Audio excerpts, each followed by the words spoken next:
करें तो पहले क्या होता था,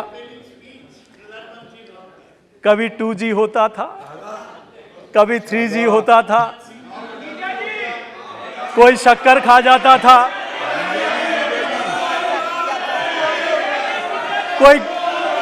कोई टेलीफोन के तार खा जाता था, कोई आदर्श सोसाइटी के मकान खा जाता था और कोई कोयला खा जाता था। लेकिन 2014 के बाद आज न तो बॉफोर्स की सरकार है, न घोटाले का काम है। ये सरकार है स्वाभिमान की, ये सरकार है आत्मनिर्भरता की, ये सरकार है विश्वास और राष्ट्र के प्रति श्रद्धा और समर्पण की, और ये सरकार है मां भारती के लिए वंदन की। इसलिए देश की जनता ने, हमारे कुछ साथी कह रहे हैं, मैं उनके लिए भी बताना चाहता हूं कि आप 2014 में पहले जो काम कर रहे थे, राजस्थान का आईना भी उठाकर देख लो। आज भ्रष्टाचार में नंबर 1 है, आज व्यभिचार में नंबर 1 है, महिला और बच्चों पर दुराचार में नंबर 1 है, पेपर लीक में नंबर 1 है, बेरोजगारी में नंबर 1 है, और आज बिजली महंगी बिजली में नंबर 1 है, बढ़ी हुई पेट्रोल और डीजल की दरों में नंबर 1 है। और इतना ही नहीं, रीट की परीक्षाओं में पेपर हुए लीक में नंबर 1 है। आज अपनी तरफ भी देखना चाहिए, और आप ये भी देखना चाहिए कि पहले इस सदन में एक पूर्व प्रधानमंत्री जी ने कहा कि दिल्ली से मैं 1 रुपया भेजता हूं, गांव में 15 पैसा पहुंचता है। लेकिन आपको चिंता करने की जरूरत है और शर्म भी आनी चाहिए। आज देश का प्रधानमंत्री दिल्ली से 1 रुपया भेजता है, 1 का 1 रुपया गांव तक पहुंचता है, उस किसान तक पहुंचा है, उस नरेगा के मजदूर तक पहुंचता है। बीच में 1 रुपए का भी टाका नहीं लगा सकते। आज हम किसानों की बात करते हैं, मैं भी एक किसान का बेटा हूं। आजादी से लेकर अब तक आपने सिर्फ नारा दिया है कि मेरी सरकार किसान के साथ, कांग्रेस की सरकार गरीब के साथ। हम इंदिरा जी आएगी, नई सवेरा लाएगी, राजीव जी आएंगे, गरीबी मिटाएंगे, लेकिन गरीबी नहीं मिटी। गरीबी को मिटाने का, गरीब को उत्थान का काम किया है तो देश के प्रधानमंत्री नरेंद्र मोदी जी ने। आज 60 सालों में, इतने सालों में गरीब अपने आप को ठगा सा महसूस कर रहा था, छलावा होता रहा, उसके साथ अन्याय होता रहा, उसको कभी उसकी भावनाओं के साथ खिलवाड़ होता रहा। लेकिन पहली बार देश में एक ऐसे प्रधानमंत्री आए हैं जिन्होंने किसान का दर्द को समझा है। अरे आप किसान के दर्द को क्या समझेंगे, जो 2018 के चुनाव में राजस्थान और मध्य प्रदेश और छत्तीसगढ़ में जाकर कहा था कि मेरी सरकार आएगी, 1, 2, 10 तक गिनती गिरी कि संपूर्ण किसानों का कर्जा माफ कर देंगे। आज वो किसान आत्महत्या के लिए मजबूर है, उसने कर्जा जमा नहीं कराया, आज पत्र लिखकर आत्महत्या कर रहा है। हजारों किसानों के घर के बाहर नोटिस लगे कि तुम्हारी जमीन नीलाम होने वाली है। उसके जिम्मेदार कोई है तो आप लोग जिम्मेदार हैं। आज किसान अपनी संतान की तरह अपनी फसल की रक्षा करता है। उसको चिंता होती है कि मेरी फसल का क्या होगा, उसको चिंता होती है उस किसान को उसकी फसल के भाव की, उसके फसल को मंडी तक ले जाने की, उसके उचित बेचान करने की, उसको जंगली जानवरों से सुरक्षित रहने की उसको चिंता होती है, उसकी बाढ़ की। वो कैसे अपनी फसल की रात दिन मेहनत करता है और धरती माता को सीना फाड़ कर वो इस मिट्टी में से सोना उगाने की ताकत कोई रखता है तो मेरा किसान रखता है। और आपने 60 सालों तक किसान के साथ छलावा किया है, उसके साथ न्याय नहीं किया। लेकिन मेरी सरकार ने आखिर क्यों नहीं कर पाए आप? प्रधानमंत्री किसान क्रेडिट योजना आप क्यों नहीं ला पाए इतने साल तक? आपने फसल बीमा योजना, आपने फैक्ट्री के लिए उसको लोन के लिए तो चिंता की, लेकिन किसान को किसान क्रेडिट कार्ड की आपने चिंता नहीं की। आज किसी बड़ी फैक्ट्री का तो लोन होना चाहिए, जल जाएगी तो मुआवजा मिल जाए, लेकिन फसल की बीमा होना चाहिए, ये पहली बार हमारी सरकार ने सोचा। देश में फसल बीमा योजना लेकर आए और उसमें बहुत बड़ा अमेंडमेंट करके किसान के हित में भारत सरकार राशि देगी। लेकिन दुर्भाग्य है जहां जहां आप लोगों की सरकारें हैं वहां योजना प्रधानमंत्री फसल बीमा योजना, और आप प्रधानमंत्री जी का फोटो भी नहीं लगाते हो। फोटो प्रधानमंत्री जी को फोटो की जरूरत नहीं, किसान के दिल में बसा हुआ है तो देश का प्रधानमंत्री नरेंद्र मोदी जी बसे हुए हैं। आपने फसल खराबे की बात की, जब पिछले कार्यकाल में इसी संसद में पूरे देश में ओलावृष्टि हुई, अतिवृष्टि हुई, किसान की फसल बर्बाद हो गई, तब पूरे देश के और राजस्थान के सांसद माननीय प्रधानमंत्री जी से मिलने गए कि किसान की फसल बर्बाद हो गई, एनडीआरएफ से कुछ मदद करिए, राष्ट्रीय राहत आपदा कोष से। उन्होंने कहा, अधिकारियों को बोले नियम बना हुआ है संसद में कि 50% से ऊपर का खराब होगा तो ही मेरी सरकार कोई मदद कर पाएगी। तब प्रधानमंत्री जी के एक वाक्य ने किसानों का दिल जीत लिया। बोले संसद में 1 या 10 कानून भी किसान के लिए बदलने पड़ेंगे तो मेरी सरकार बदल देगी। और पहली बार 50% खराबे की जगह 33% किया गया और किसानों के लिए सरकार के खजाने खोल दिए गए। आज हमें खुशी होती है। आप कहते हो कि 6,000 से क्या होता है, लेकिन आप 1 रुपया तो भेज कर देखते, आप भेज कर तो देखते। मैं शारदा पे नहीं बोलूंगा अभी, लेकिन यह जरूर है, लेकिन देश के प्रधानमंत्री जी ने कभी चुनाव में वादा नहीं किया, कभी चुनाव में वादा नहीं किया कि मेरी सरकार बनेगी तो मैं किसान को 6,000 रुपया डालूंगा, उसके खाते में दूंगा। आपको कल्पना नहीं होगी, आप तो बड़ी बड़ी गाड़ियों में आते हो, लेकिन आज किसान को खाद और बीज लाने के लिए जब वो साहूकार के पास जाता है, ब्याज से लेकर आता है, तब वो कैसे अपना गुजारा बसर करता है, उसकी चिंता को आप नहीं समझ सकते, क्योंकि आपने चांदी के चम्मच में पानी पिया है। लेकिन किसान का दर्द समझता है नरेंद्र मोदी जी, जिन्होंने कहा मेरी सरकार साल के 6,000 रुपए देगी। आपने 2.25 लाख करोड़ रुपए की मदद दी गई।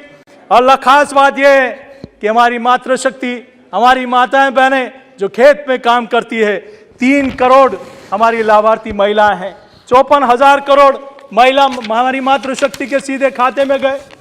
मैं कहना चाहता हूं, हमारी सरकार ने आज जिस प्रकार से योग दिवस के लिए माननीय प्रधानमंत्री जी के आह्वान को दुनिया ने माना, वैसे ही हमारा मोटा अनाज जो 60 के दशक में हमारी थाली से गायब हो गया था, हमारी थाली में गेहूं और चावल आ गया था, आज इस मिलेट ईयर माननीय प्रधानमंत्री जी के आह्वान पर 70 देशों ने इसका समर्थन किया।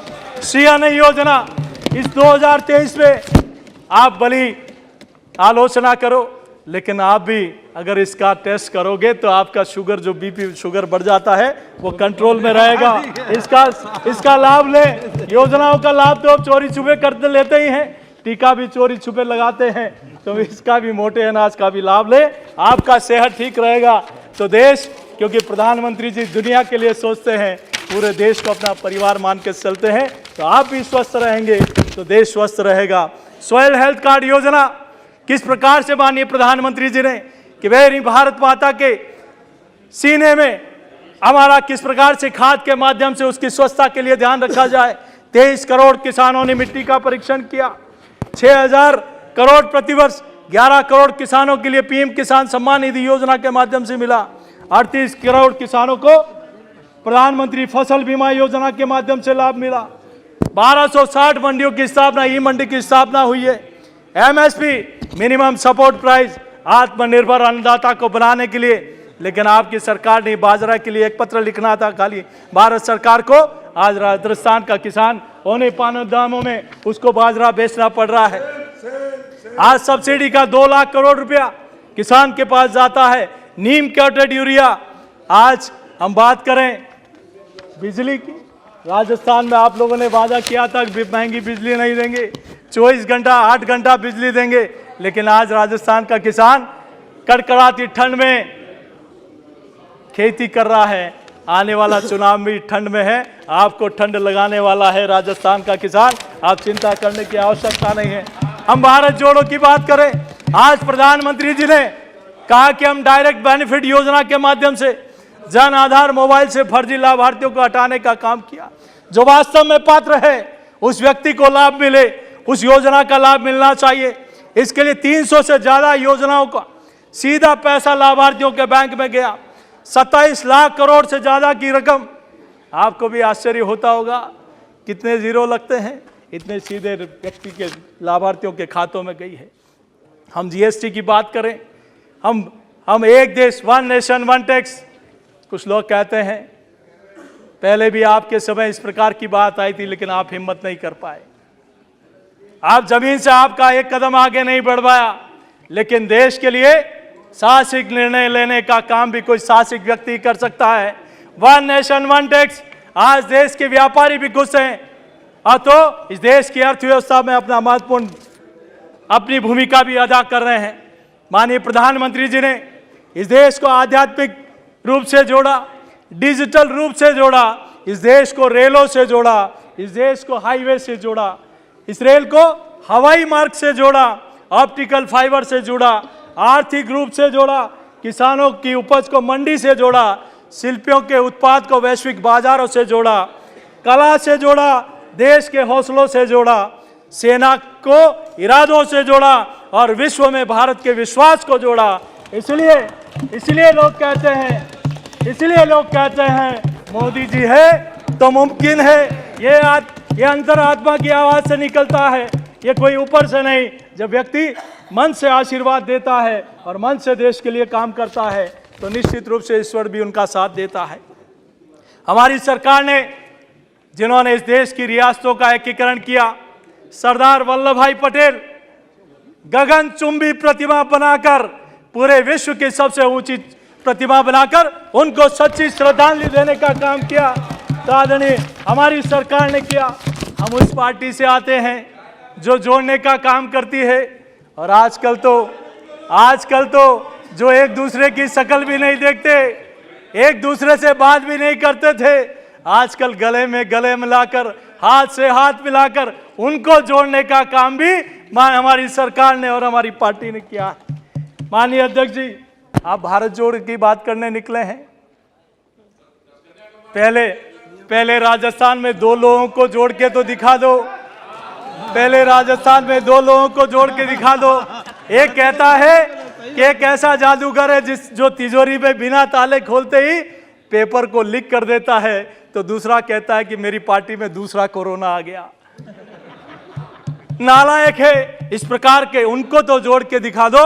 आपने भारत जोड़ो की बात करते हैं, आपने प्रधानमंत्री की कुर्सी के लिए मेरी भारत माता के टुकड़े करा दिए। पूरा लाहौर और दिल्ली लाशों से हटा था और दिल्ली और लाहौर में सत्ता के लालची लोग खुशियां मना रहे थे। आप भारत जोड़ो की बात करते हैं, आप भारत जोड़ो की बात करते हैं। जब जेएनयू में भारत तेरे टुकड़े होंगे इंशाल्लाह इंशाल्लाह, कौन उसके समर्थन में जाकर खड़ा हुआ था? किसने देश से कश्मीर को अलग करने का प्रयास किया था? आप भारत जोड़ो की बात करते हैं। और राजस्थान में तो भारत जोड़ो यात्रा में कई लोगों ने दूरियां बना ली। कोई पता नहीं किसी का हाथ पकड़ रहा है, कोई गले में कर रहा है। और मैं कहना चाहता हूं, संस्कार, जब किसी का संस्कार समय पर नहीं होता है तब इस प्रकार की बातें आती है।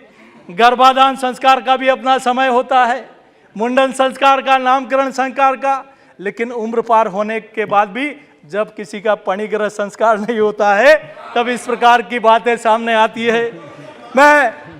आज मैं कहना चाहता हूं, कोई पैदल चलकर भी भारत को नहीं जोड़ पाता, लेकिन जिनके इरादे मजबूत होते हैं वो निश्चित रूप से वसुदेव कुटुंबकम की भावना को लेकर पूरे विश्व से अपने आप को जोड़ लेता है। इसीलिए लोग कहते हैं मोदी जी है तो मुमकिन है। आप कितनी आलोचना कर लो, चमन को सींचने में कुछ पत्तियां जड़ गई होंगी, यही इल्जाम लगा रहा है चमन से बेवफाई का। जिन्होंने चमन को रोन डाला अपने पैरों से, वे दावा कर रहे हैं चमन की रहनुमाई का।